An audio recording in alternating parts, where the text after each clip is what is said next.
Зовут меня Мартынов Александр Николаевич. Живу здесь, в Мартыновском районе. Возглавляю клуб «Боевые рубежи», поисковый клуб, который занимается поиском в годы Великой Отечественной войны солдат, которые погибли на территории Мартыновского района. В нашем поисковом движении ученики, учащиеся школ, студенты, ну и люди разных возрастов и профессий. Они объединены одним делом – восстановить справедливость и правду о войне, а также поисков останков солдат, воинов, которые погибли на территории Мартыновского района, и предание их земле с воинскими почестями. Также мы занимаемся архивными документами, восстанавливаем о войне детали, эпизоды, находим наградные листы, ход боев, занимаемся вот таким направлением. Ну, вы знаете, в плане 115-й кавдивизии мы занимаемся уже долгое время, и до нас занимались люди, которые краеведы, да, энтузиасты этого дела. То есть мы эту работу продолжаем. На сегодняшний день не раз мы выезжали в город Подольск, где работали с документами по 115-й кавдивизии 51-й армии. Практически все документы, те, которые хранятся в архиве города Подольска, они у нас есть. И на основании этих документов мы делаем выводы, где были бои, как происходили. Вот. Но одна из, скажем так, составных частей, я считаю, это главное, это восстановление имен воинов 115-й кавдивизии. Потому что те бои, которые происходили здесь, они были очень ожесточенные, и дивизия здесь стояла насмерть, и потери очень были большие. На сегодняшний день мы хутор Новониколаевка на мемориал внесли 385 фамилий.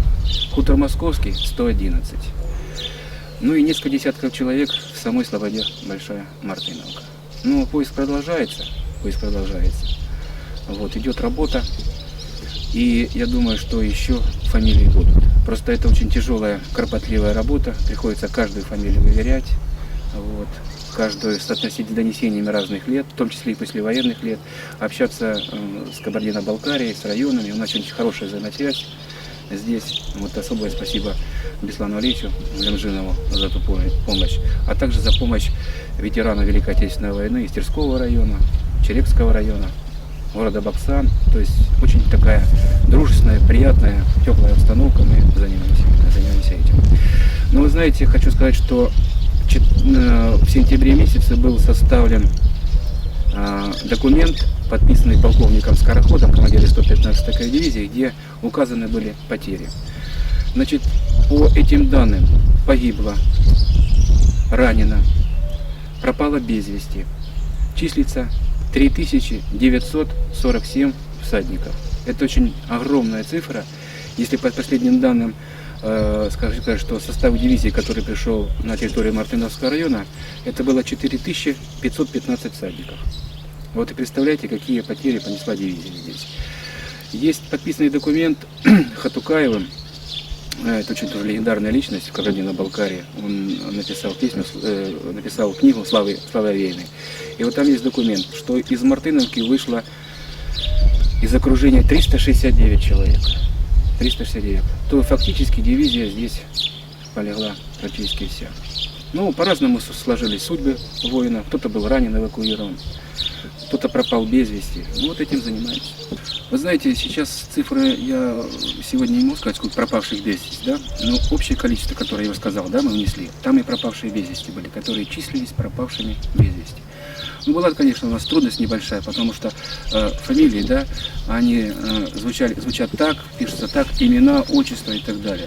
Вы знаете, мы даже разработали целую технологию, начиная с поселка, откуда призывался солдат, по имени, отчеству матери. В общем, большая работа. Понимаете, когда занимаешься фамилией, допустим, вот Тверской район, ну, Шеритов, да, фамилия, например, Шеритов и Шеритов, один тот же человек, имена разные.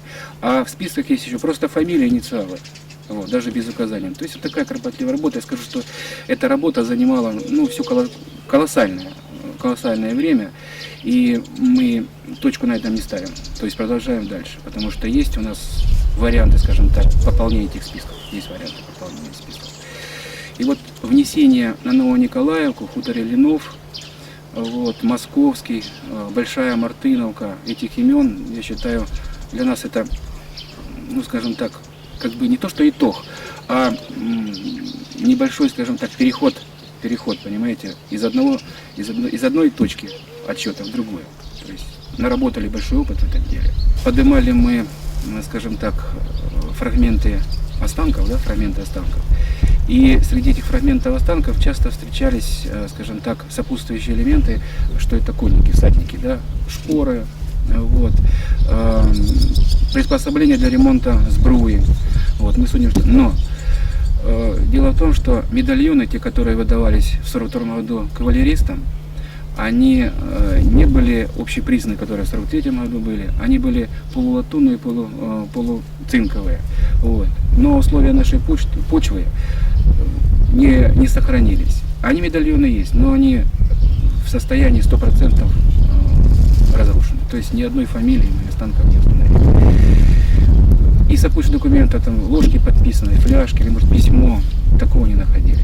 Ну, солдаты есть солдаты. Я бы хотел сказать огромные слова благодарности народу Кабардино-Балкарии, что он на свои средства лучших сынов отправил на войну. Причем практически вся дивизия это были добровольцы. Самое, что солдатам были 23-го года рождения, 22-го, то есть фактически 18, 19, 22 года. Я понимаю, что это молодые воины. Я понимаю, что приходилось им выдерживать такую нагрузку, не дай бог нашему поколению такое, но с честью выполнили свой воинский и гражданский долг. 115-я кавдивизия пришла сюда где-то, если брать изначально, выгрузились на станции Ольгинской и конным маршем практически прошли 320 километров. 320 километров в Волгодонской район, есть там лес, называется Сухосоленый, хутор Сухосоленый. Потом по приказу командования 51-й армии они прибыли под Мартыновку 23, 24 и 25 числа. Уже буквально в ночь с 26 на 27 им пришлось, в частности 297-му кавалерийскому полку, принять бой в районе Батлаевской, кургана Лысого. Здесь бой происходил 27-28 числа. Другой полк, 316-й, стоял в резерве командования 51-й армии именно в Слободе Большая Мартыновка. В течение дня, суток, начиная с самого утра, полк вел бой в окружении именно в Слободе Большая Мартыновка вместе с танкистами. Лишь немногим удалось выйти из этого окружения. И основные бои были под хутором Новониколаевка. Это с ночи 29 и по 1 августа, вторая половина дня. Но по некоторым данным, сопутствующим данным архива Министерства обороны, что некоторые разрозненные части еще 2 числа с боями выходили из этого района, пробуждение Новониколаевка, Зундов и так далее. Вот эти дни. Если сложить, скажем так, ожесточенность перипетий этих боев, станет понятно. Но мне как историку, как поисковику понятно, что это не просто так. Как-то один из немецких генералов сказал, что по Сталинградам не хватило одного батальона. А может быть как раз этот батальон, может полк или эти танки остановили воины 115-й кавдивизии. То есть здесь вклад 115-й кавдивизии в битву, Сталинградскую битву и битву за Кавказ, он просто неоценим. Я знаю, разные оценки есть боевых действий 115, но для меня как историка, краеведа и поисковика имеет одно значение. Дивизия выполнила свой воинский долг до конца. И те воины, которые сумели вырваться из окружения, дошли до Берлина. Я с многими ветеранами 115-й кавдивизии встречался, с очевидцами нашими здесь, в Мартыновке, которые были еще живы, рассказывали, как достойно сражались кабардинцы и балкарцы.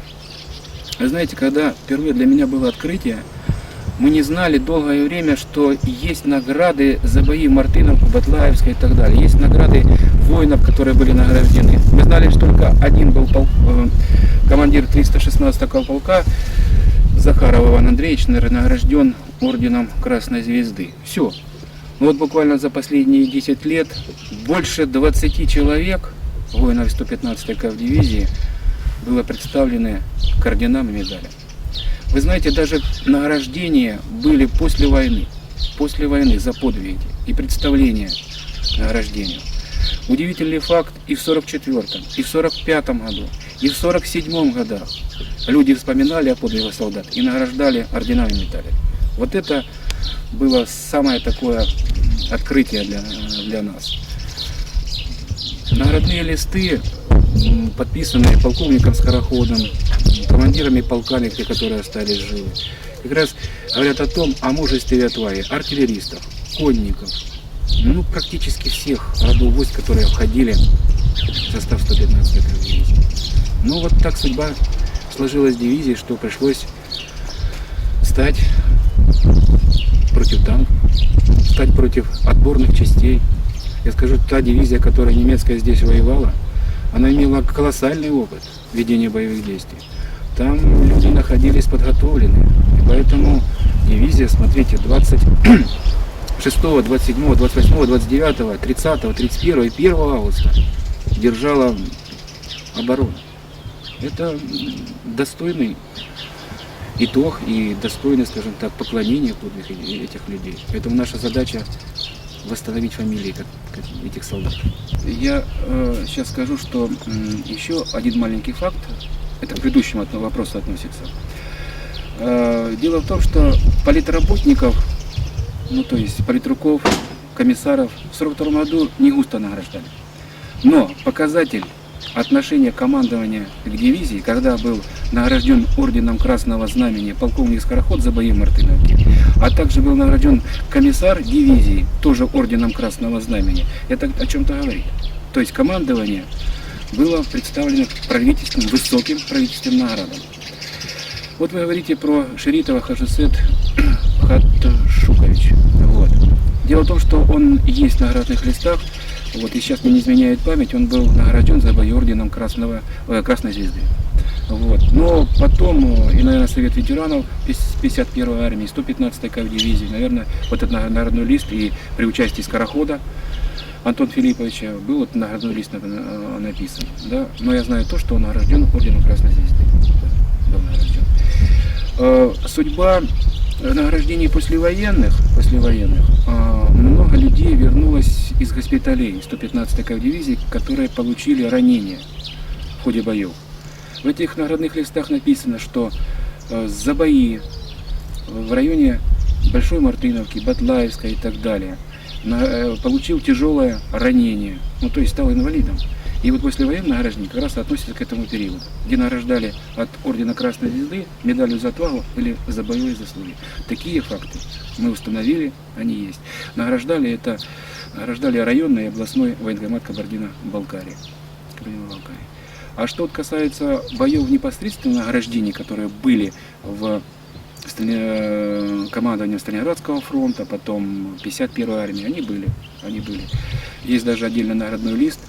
Он и за Мартыновку, и, кстати, за бои, которые были уже после Мартыновки, это в районе Ремонтного, в районе Китченера был такой тоже листа, где 115-я кавдивизия находилась в сводном отряде, и там награждали. Вот такие награждения. Знаете, интересно было, когда уже в 1944 году одного фамилия я даже запомнил, Емкужев, в 1944 году. У него наградном листе, он в другой части уже служил совершенно. И в наградном листе как раз было написано «За бои за Новую Николаевку». Представляете? То есть через 2 года был человек награжден, находясь уже в другой дивизии. Значит, об этом человеке знали, об этом человеке его подвига, который он совершил здесь на территории Батырева. Через 2 года был награжден. Но в 70-е годы тоже награждали артиллеристов Гонова, Гуанова орденом Отечественной войны. Вот мы не можем никак установить про Погребова Андрея Борисовича. Тоже есть информация, что это Кавкорпусом командовал здесь. Он погиб у нас здесь тоже. Вот, что к ордену Отечественной войны был представлен. Вот такие представления были. Представления. После войны награждали. И знаете, зачастую приходится, скажем так, осуществлять поиск. Ну, часто фамилии искажали просто-напросто, да? Шеритов и так далее. Вот интересно. Ну, таких более 20 человек было награждено. Более 20. Это на сегодняшний день. Я думаю, что при дальнейшем поиске их будет намного больше. Вы знаете, тут было, скажем так, 3 этапа перезахоронения. В 55-56 годах было перенос останков из необозначенных могил. Это первый этап. Но это очень далекие годы, тогда занимались областные военкоматы этим перезахоронением. В 60-х годах делегация была из Кабардино-Балкарии, тогда был автомотопробег, вот, было перезахоронение очень большое в хуторе Новониколаевке. Вот, количество я сейчас не могу сказать вам, Но мы, поисковики, вот нашли 9 человек, которые были с почестями перезахоронены в Большой Мартыновке и на Новониколаевке. На Николаевке 6 и в Мартыновке 3. Я, знаете, всегда одну историю рассказываю, да, в таком вопросе, когда вот только поднимем останки, да, но зачастую из 90% идет дождь. Ну вот люди не даст соврать, поисковики. 90% идет дождь, жара стоит, начинает капать дождь, хоть какие-то капли. Но это такое, знаете, не то что мистическое, но как бы показатель. Вот, будет дождь. И вот при работе часто бывает такое. В общем, это показатель того, что сама земля плачет. Звонят нам из Кипра тоже, звонят. Вот. А удивительное, что рассказать, много чего есть. Да, вот судьба Цекишева, да, вот, женился на русской женщине. Допустим, Озов учился в Таганроге. Представляете? То есть вот судьба связывала Кабардино-Балкарию еще до войны с Ростовской областью. Вот эти факты интересны. И вот это восстановление фактов, то есть наполнить фактами людей. Не какими там военными там, выкладками, там, да, не какими там военными, а вот судьба людей. То есть чем жили, чем занимались. Это самое главное. Мы находимся возле дома, где летом 42 года погиб политрук 115-й кавалерийской дивизии, а в частности 316-го кавалерийского полка Озов Хашмудар Пашевич. Он совершил подвиг, о котором помнят мартыновцы до сих пор. В тот день он попал, как и весь 316-й кавполк, в окружение. Сражаясь в окружении, он был ранен, потерял много крови. Но не желая сдаться врагу, долго отстреливался от немцев, спас жителей этого дома, хозяев, убрал с дома, и мне тяжело об этом говорить, и принял решение не сдаться врагу, то есть застрелился. Вот так геройски погиб коммунист, советский человек Хашмудар Пашевич Озов. В честь него есть переулок Озова. В честь Мартыновки назван внук Озов Мартин. То есть сохраняется нить памяти между Кабардино-Балкарией, семьей Озовых и нашей Мартыновкой. Это как раз мы находимся на том месте, где этот подвиг Озовым политруком был совершен в жаркие дни лета 42 года.